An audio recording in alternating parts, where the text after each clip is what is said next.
Good morning.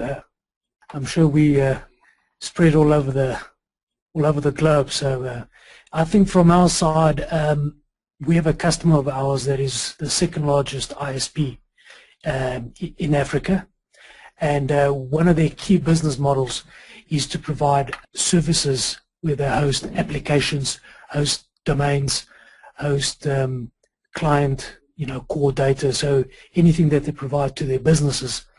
And one of the key criteria is always to maintain the data integrity of these systems, and should anything happen, that they want to ensure that they can, in the shortest amount of time, be able to provide those services back to those customers.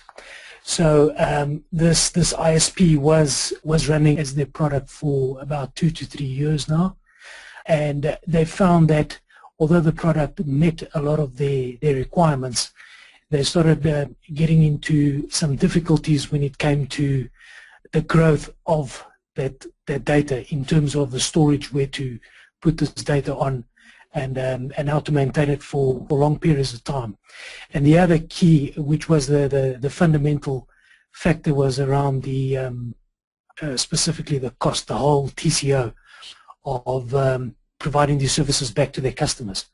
So with NAKIVO, we engaged on a trial basis for 2 weeks, where the customer tested it in their labs.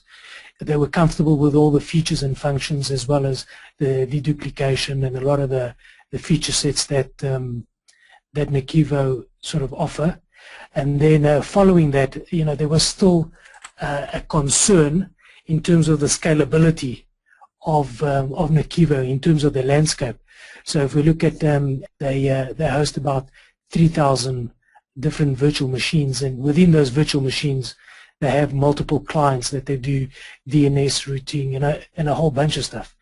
So we then went on a 30-day trial, working with NAKIVO to actually implement it into their production, almost on a trial and buy. And following, I think it was 2 weeks, 2 to 3 weeks of this trial and buy, the customer came back and said, everything we expect from the platform has been delivered, and they were happy to move forward.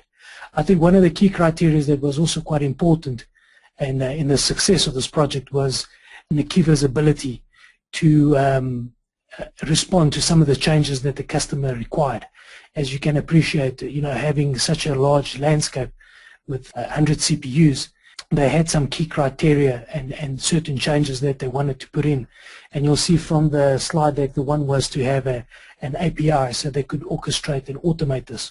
And with NAKIVO, we were able to deliver that. So, all in all, I think we have a very happy customer. From a commercial perspective, their TCO, their cost of providing services, was much more favorable. And in terms of the stability of the platform, it's been a great story to tell. So, yeah.